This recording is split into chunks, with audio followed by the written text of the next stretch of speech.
Vamos ahora con el mapa conceptual de otras patologías acidopépticas. Acá vamos a ver lo que es dispepsia, lo que es úlcera péptica y la causa más frecuente de úlcera péptica, que viene a ser el Helicobacter pylori.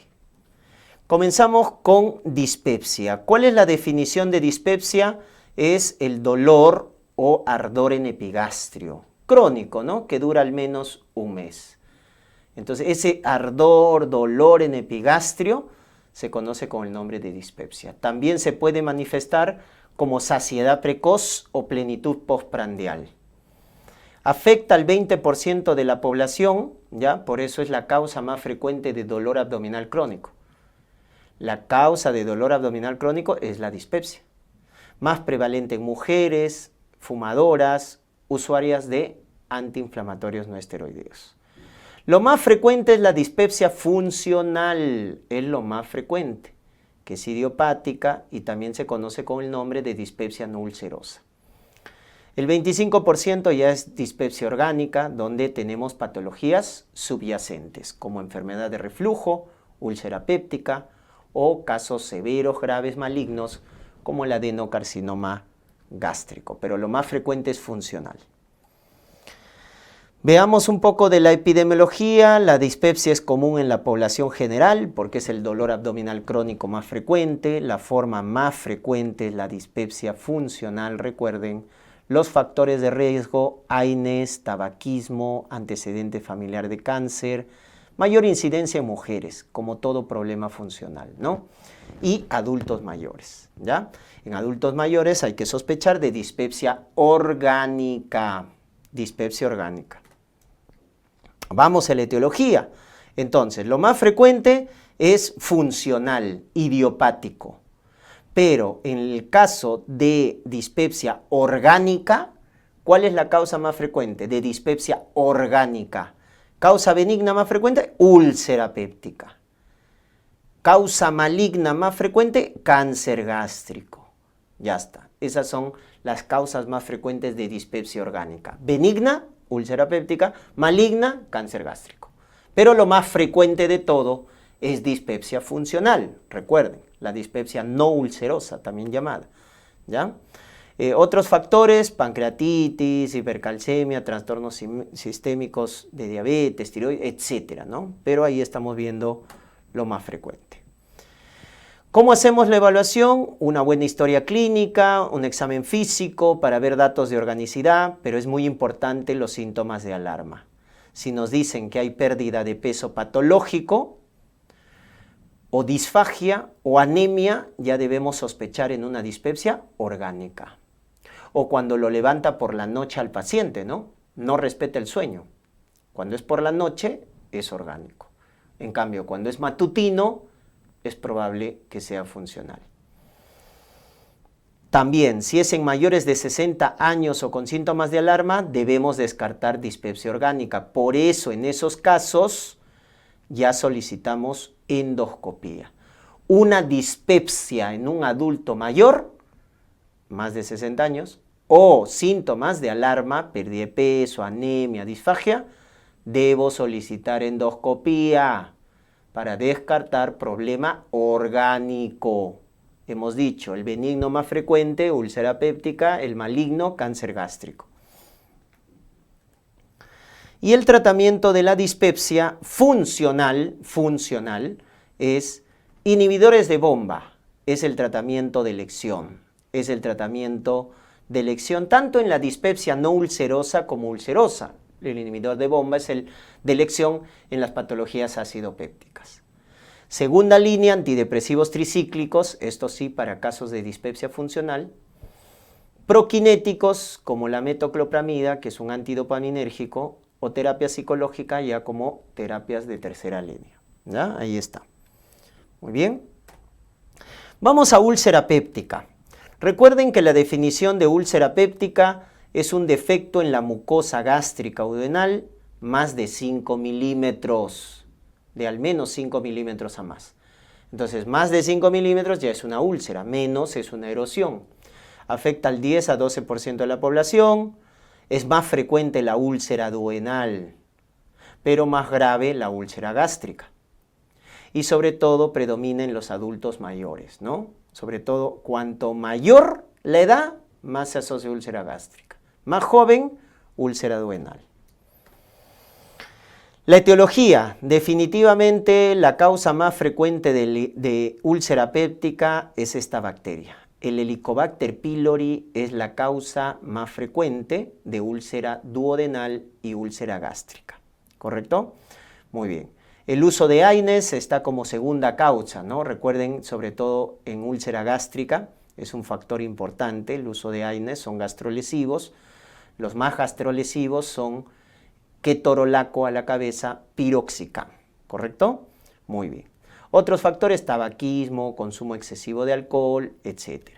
Recuerden también que hay otras patologías como las neoplasias, ¿no?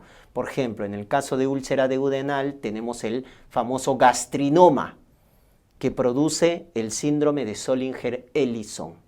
El gastrinoma se caracteriza porque tiene úlceras duodenales múltiples, ¿ya? Y en el caso de úlcera gástrica, recuerden que el 5% de úlceras gástricas son cáncer gástrico.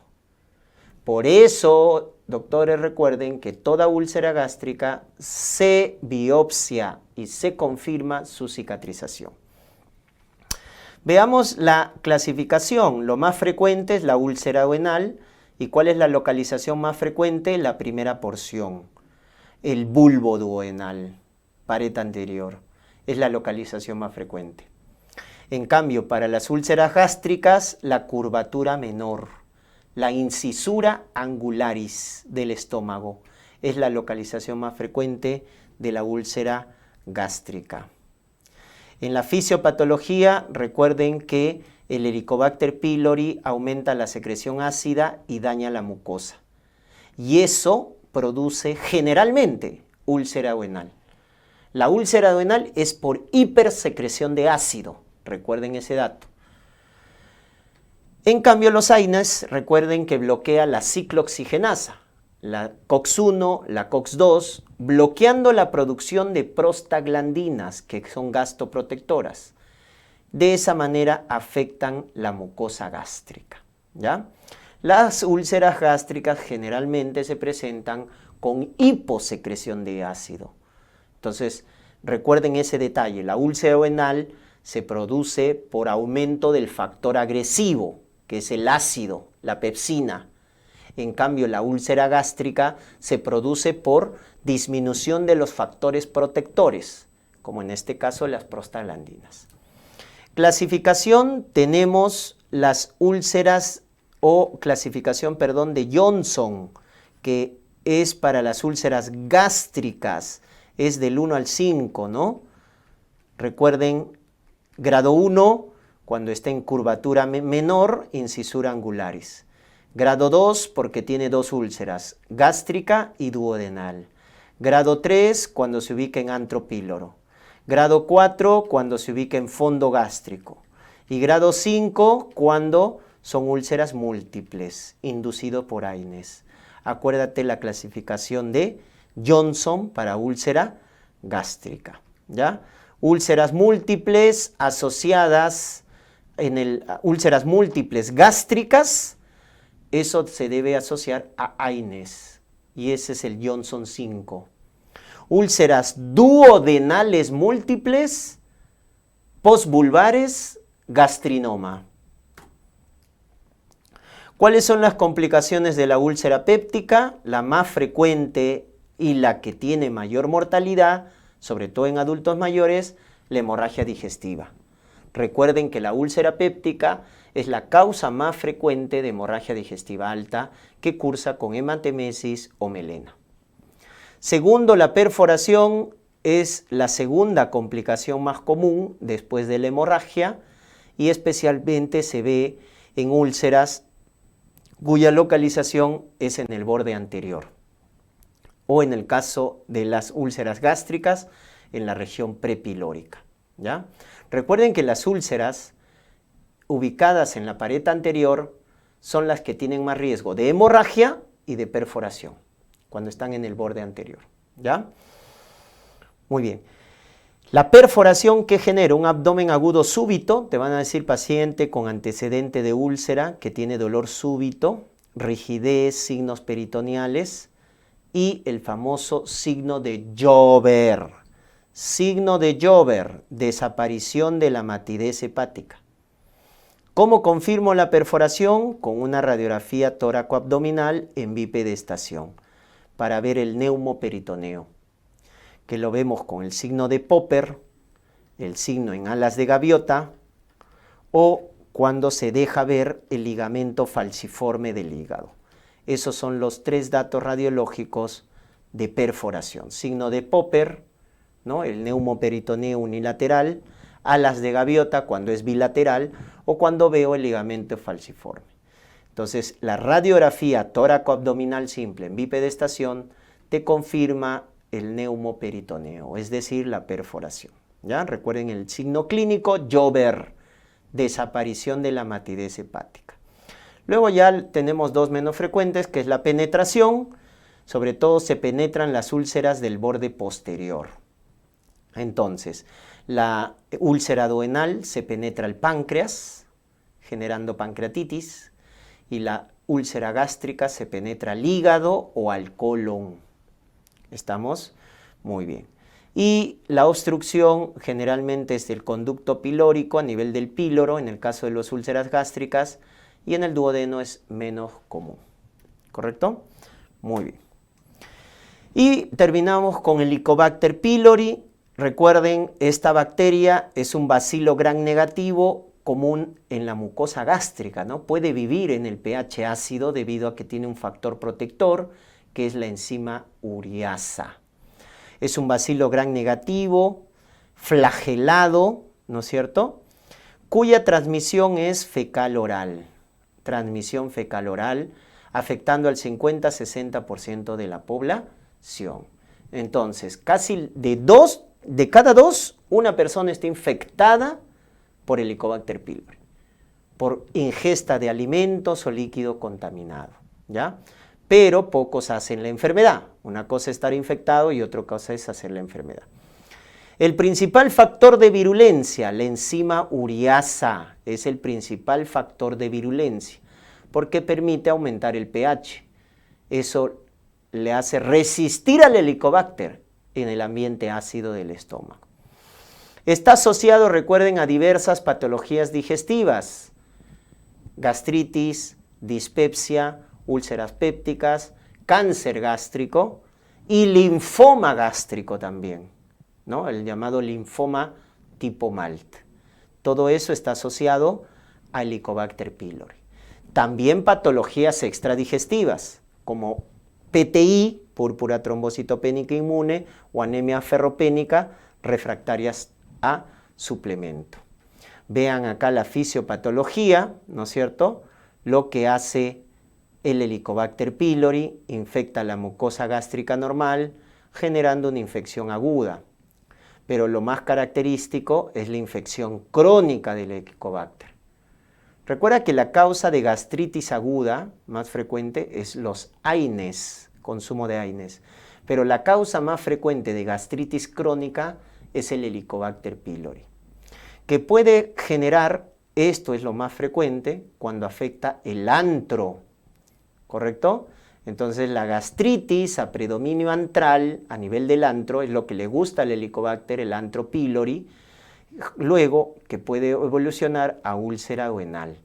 Porque esta gastritis antral se asocia a alta producción de ácido y eso genera una úlcera duodenal por el aumento del factor agresivo. Pero también puede generar una gastritis atrófica a predominio del cuerpo, pero esa tiene mala evolución, porque la gastritis del cuerpo puede ir a úlcera gástrica, ya que está asociada a baja producción de ácido. O la gastritis del cuerpo puede dar metaplasia, displasia y cáncer gástrico. Esta es la que tiene peor evolución.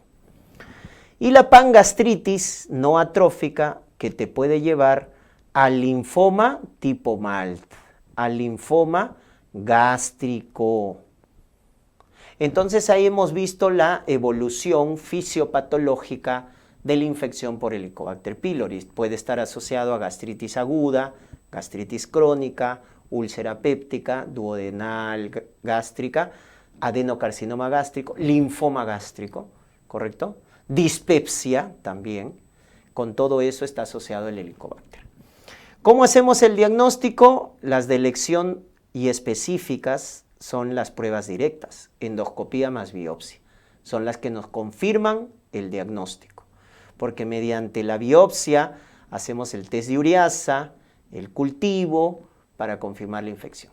¿Ya? Test de ureasa, histología también, tinción Yensa, y con eso confirmamos la infección. Entonces estas son las pruebas, ¿no?, directas, las que nos confirman el diagnóstico.